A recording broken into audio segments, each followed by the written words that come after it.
श्री दुर्गा नवरात्रि व्रत कथा। एक समय बृहस्पति जी ब्रह्मा जी से बोले, हे ब्राह्मण श्रेष्ठ, चैत्र और आश्विन मास के शुक्ल पक्ष में नवरात्र का व्रत और उत्सव क्यों किया जाता है? इस व्रत का क्या फल है? इसे किस प्रकार करना उचित है? पहले इस व्रत को किसने किया, सो विस्तार से कहिए। बृहस्पति जी का ऐसा प्रश्न सुन ब्रह्मा जी ने कहा, हे बृहस्पति, प्राणियों के हित की इच्छा से तुमने बहुत ही अच्छा प्रश्न किया है। जो मनुष्य मनोरथ पूर्ण करने वाली दुर्गा, महादेव, सूर्य और नारायण का ध्यान करते हैं, वे मनुष्य धन्य हैं। यह नवरात्र व्रत संपूर्ण कामनाओं को पूर्ण करने वाला है। इसके करने से पुत्र की कामना वाले को पुत्र, धन की लालसा वाले को धन और विद्या की लालसा वाले को विद्या प्राप्त होती है और सुख की इच्छा वाले को सुख मिलता है। इस व्रत को करने से रोगी मनुष्य का रोग दूर होता है, मनुष्य की संपूर्ण विपत्तियां दूर हो जाती है और घर में समृद्धि और वृद्धि होती है।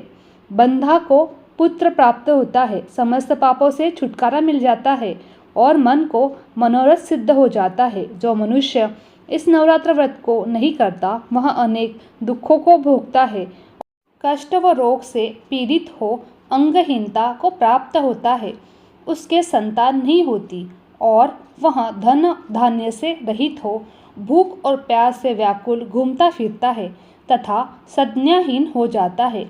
जो सद्वा स्त्री इस व्रत को नहीं करती, वह पति सुख से वंचित हो नाना दुखों को भोगती है। यदि व्रत करने वाला मनुष्य सारा दिन का उपवास न कर सके तो एक समय भोजन करे और 10 दिन बांधवों सहित नवरात्र व्रत की कथा का श्रवण करे। हे बृहस्पति, जिसने पहले इस महाव्रत को किया है, वह कथा मैं तुम्हें सुनाता हूँ, तुम ध्यानपूर्वक सुनो। इस प्रकार ब्रह्मा जी के वचन सुनकर बृहस्पति जी बोले, ब्राह्मण मनुष्य का कल्याण करने वाले इस व्रत के इतिहास को मेरे लिए कहो, मैं सावधान होकर सुन रहा हूँ। आपकी शरण में आए हुए मुझ पर कृपा करो।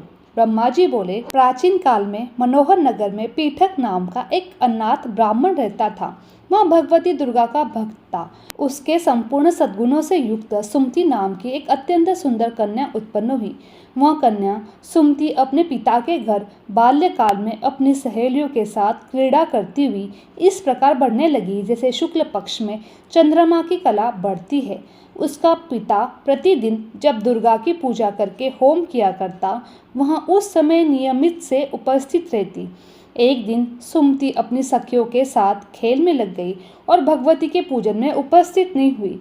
उसके पिता को पुत्री की ऐसी असावधानी देखकर क्रोध आया और वह पुत्री से कहने लगा, अरे दुष्ट पुत्री, आज तूने भगवती का पूजन नहीं किया, इस कारण मैं किसी कुष्ठी रोगी और दरिद्र मनुष्य के साथ तेरा विवाह करूंगा। पिता का ऐसा वचन सुनकर सुमति को बड़ा दुख हुआ और पिता से कहने लगी, हे पिता, मैं आपकी कन्या हूँ तथा सब तरह से आपकी आधीन हूँ। जैसी आपकी इच्छा है वैसा ही करो।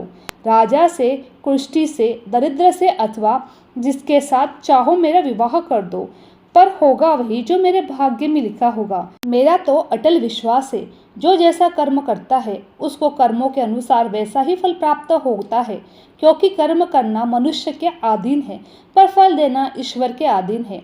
जैसे अग्नि में पड़ने से तृणादि उसको अधिक प्रदीप कर देता है, इस प्रकार कन्या के निर्भयता से कहे हुए वचन सुनकर उस ब्राह्मण ने क्रोधित हो अपनी कन्या का विवाह एक कुष्ठी के साथ कर दिया। अत्यंत क्रोधित हो पुत्री से कहने लगा, हे पुत्री, अपने कर्म के फल भोगो, देखो भाग्य के भरोसे रहकर क्या करती हो।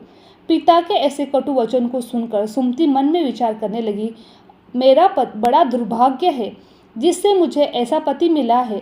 इस तरह अपने दुख का विचार करती हुई वह कन्या अपने पति के साथ वन में चली गई और डरावने कुशायुक्त उस निर्जन वन में उन्होंने वहां रात बड़े कष्ट में व्यतीत की। उस गरीब बालिका की ऐसी दशा देख भगवती ने पूर्व पुण्य के प्रभाव से प्रकट हो सुमति से कहा, हे दीन ब्राह्मणी, मैं तुझसे प्रसन्न हूँ, तो जो चाहे वरदान मांग सकती हो। भगवती दुर्गा का वचन सुन ब्राह्मणी ने कहा, आप कौन हो, वह मुझे कहो। ब्राह्मणी का ऐसा वचन सुन देवी ने कहा, मैं आदि शक्ति भगवती हूँ और मैं ब्रह्म विद्या व सरस्वती हूँ। प्रसन्न होने पर प्राणियों को दुख दूर कर उनको सुख प्रदान करती हूँ। हे ब्राह्मणी, मैं तुझ पर तेरे पूर्व जन्म के पुण्य प्रभाव से प्रसन्न हूँ। तुम्हारे पूर्व जन्म का वृत्तांत सुनाती हूँ, तो सुनो। तू पूर्व जन्म में निषाद की स्त्री थी और प्रतिव्रता थी। एक दिन तेरे पति निषाद ने चोरी की। चोरी करने के कारण तुम दोनों को सिपाहियों ने पकड़ लिया और ले जाकर जेल खाने में कैद कर दिया। उन लोगों ने तुझको और तेरे पति को भोजन भी नहीं दिया। इस प्रकार नवरात्र के दिनों में तुमने न तो कुछ खाया न जल पिया। इस प्रकार 9 दिन तक नवरात्र का व्रत हो गया। हे ब्राह्मणी, उन दिनों में जो व्रत हुआ, इस व्रत के प्रभाव से मैं प्रसन्न होकर तुझे मनोवांछित वर देती हूँ। तुम्हारी जो इच्छा हो मांगो। इस प्रकार दुर्गा के वचन सुन ब्राह्मणी बोली, अगर आप मुझ पर प्रसन्न है, हे दुर्गे, मैं आपको प्रणाम करती हूँ। कृपया करके मेरे पति का कोढ़ दूर करे। देवी ने कहा, उन दिनों ने तुमने जो व्रत किया, उस व्रत का एक पुण्य पति का कोढ़ दूर करने के लिए अर्पण करो। उस पुण्य के प्रभाव से तेरा पति का कोढ़ मुक्त हो जाएगा। ब्रह्मा जी बोले। इस प्रकार देवी के वचन सुन वह ब्राह्मणी बहुत प्रसन्न हुई और पति को निरोगी करने की इच्छा से जब उसने तथास्तु ऐसा वचन कहा, तब उसके पति का शरीर भगवती दुर्गा की कृपा से कुष्ठ रोग से रहित हो गया और कांतिवान हो गया। वह ब्राह्मणी पति की मनोहर देह को देखकर माँ की स्तुति करने लगी। हे दुर्गे, आप दुर्गति को दूर करने वाली, तीनों लोगों का संताप हरने वाली, समस्त दुखों को दूर करने वाली, रोगी मनुष्य को निरोगी करने वाली, प्रसन्न हो पर मनवांछित फल देने वाली, दुष्ट मनुष्य का नाश करने वाली, हे अम्बे, मुझ निरपराध अबला को मेरे पिता ने कुष्ठी मनुष्य के साथ विवाह कर घर से निकाला था। पिता से तिरस्कार करके वन में विचरण कर रही हूँ। आपने मेरा इस विपदा से उद्धार किया। हे देवी, आपको प्रणाम करती हूँ, मेरी रक्षा करो। ब्रह्मा जी बोले, है बृहस्पति, उस ब्राह्मण की ऐसी स्तुति सुन देवी बहुत प्रसन्न हुई और ब्राह्मणी से कहा, है ब्राह्मणी, तेरे उद्दालय नाम का अति बुद्धिमान, धनवान, कीर्तिवान, जितेंद्रिय पुत्र शीघ्र उत्पन्न होगा। ऐसा वर प्रदान कर देवी ने ब्राह्मणी से फिर कहा, हे ब्राह्मणी, और जो कुछ तेरी इच्छा हो मांग ले। भगवती दुर्गा का ऐसा वचन सुन सुमति ने कहा, है देवी, अगर आप मुझ पर प्रसन्न हो तो कृपा कर मुझे नवरात्र व्रत की विधि और उसके फल का विस्तार से वर्णन करें। महात्मा, इस प्रकार ब्राह्मणी के वचन सुन दुर्गा ने कहा, हे ब्राह्मणी, मैं तुम्हें संपूर्ण पापों को दूर करने वाला नवरात्र व्रत की विधि बतलाती हूँ, जिसको सुनने से मोक्ष की प्राप्ति होती है। आश्विन मास के शुक्ल पक्ष की प्रतिपदा से लेकर 9 दिन तक विधि पूर्वक व्रत करे। यदि दिन भर का व्रत न हो सके तो एक समय भोजन कर ले। विद्वान ब्राह्मण से पूछकर घट स्थापना करे और वाटिका बनाकर उसको प्रतिदिन जल सींचे। महाकाली, महालक्ष्मी, महासरस्वती देवी की मूर्तियां स्थापित कर उनकी नित्य विधि सहित पूजा करे और पुष्पों से विधि पूर्वक अर्घ दे। बिंजारों के फल से अर्घ देने से रूप की प्राप्ति होती है। जायफल से अर्घ देने से कीर्ति, दाख से अर्घ देने से कार्य की सिद्धि होती है, आंवले से अर्घ देने से सुख की प्राप्ति होती है और केले से अर्घ देने से आभूषण की प्राप्ति होती है। इस प्रकार पुष्प और फलों से अर्घ देकर व्रत समाप्त होने पर 9वें दिन यथाविधि हवन करे। खांड, घी, गेहूँ, शहद, जौ, तिल, बिल, नारियल, दाख, कंदम आदि से हवन करे। गेहूँ से होम करने से लक्ष्मी की प्राप्ति होती है। खीर एवं चंपा के पुष्पों से धन की और बेलों के पत्तों से तेज और सुख की प्राप्ति होती है। आंवले से कीर्ति, केले से पुत्र और कमल से राज सम्मान और दाखों से संपदा की प्राप्ति होती है। खांड, घी, नारियल, शहद, जौ, तिल तथा फलों से होम करने से मनवांछित वस्तु की प्राप्ति होती है। व्रत करने वाला मनुष्य इस विधि विधान से होम कर आचार्यों को अत्यंत नम्रता से प्रणाम करे और यज्ञ सिद्धि के लिए दक्षिणा दे। इस प्रकार बताई हुई विधि के अनुसार जो व्यक्ति व्रत करता है उसके सब मनोरथ सिद्ध होते हैं। इसमें तानिक की संदेह नहीं है।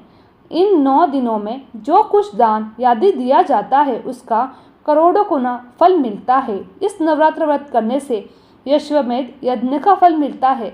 हे ब्राह्मणी, इस संपूर्ण कामनाओं को पूर्ण करने वाले उत्तम व्रत को तीर्थ, मंदिर अथवा घर में विधि अनुसार करे।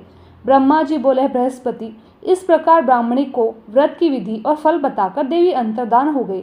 जो मनुष्य श्री इस व्रत को भक्तिपूर्वक करता है वह इस लोक में सुख प्राप्त कर अंत में दुर्लभ मोक्ष को प्राप्त होता है। हे बृहस्पति, इस दुर्लभ व्रत का महात्मा है जो मैंने तुमसे बतलाया है। यह सुन बृहस्पति जी आनंद से प्रफुल्लित हो ब्रह्मा जी से कहने लगे, हे ब्राह्मण, आपने मुझ पर अति कृपा की जो मुझे नवरात्र व्रत का महात्मा सुनाया। ब्रह्मा जी बोले, हे बृहस्पति, यह देवी भगवती संपूर्ण लोकों का पालन करने वाली इस महादेवी के प्रभाव से कौन न जान सकता है। बोलो देवी भगवती की जय। प्राप्त नित्य कर्म से निवृत्त हो स्नान कर मंदिर में या घर पर नवरात्र में दुर्गा जी का ध्यान करके यह कथा करनी चाहिए। कन्याओं के लिए यह व्रत विशेष फलदायी है। श्री जगदम्बा की कृपा से सब विघ्न दूर हो जाते हैं तथा सुख समृद्धि की प्राप्ति होती है। हे परमेश्वरी, मेरे द्वार रात दिन सहस्त्र अपराध होते हैं। यह मेरा दास है, समझकर मेरे अपराधों को क्षमा करो। हे परमेश्वरी, मैं आह्वान और विसर्जन और पूजन करना नहीं जानता, मुझको क्षमा करो। हे सुरेश्वरी, मैंने जो मंत्रहीन क्रियाहीन भक्तयुक्त पूजन किया है वह स्वीकार करो। हे परमेश्वरी, अज्ञान से, भूल से अथवा बुद्धि भ्रांति से जो मेरे से गलती हुई उसको माफ़ करो। ऐसी प्रार्थना करके यह कथा हम समाप्त करते हैं। बोलो माँ भगवती दुर्गा की जय।